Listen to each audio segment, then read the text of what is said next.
Nous voici sur le stand Quadro, donc Quadro comme 4 roues. Et donc cet engin va arriver finalement début 2015 sur notre marché et qu'il visera une clientèle avant tout automobile ou qui veut venir au scooter. On verra tout à l'heure une démonstration de son potentiel, c'est vraiment étonnant.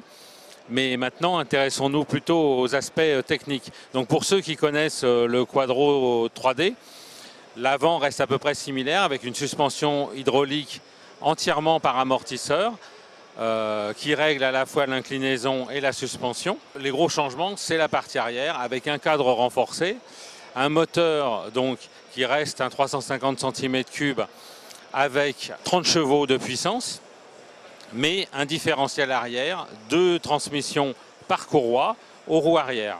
Donc 2 roues arrière, un pot qui est positionné de façon centrale au milieu et un espace dédié qui permet de rentrer un casque intégral sous la selle. Donc tout cela a conduit à un poids supplémentaire d'environ une cinquantaine de kilos par rapport à ce que l'on avait sur le 3 roues, c'est-à-dire autour des 250 kilos pour ce 4 roues.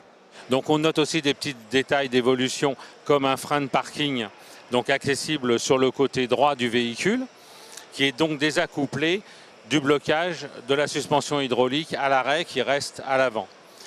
Autre changement, le tableau de bord, une nouvelle instrumentation beaucoup plus moderne, beaucoup plus complète et qui correspond beaucoup plus au statut de ce véhicule.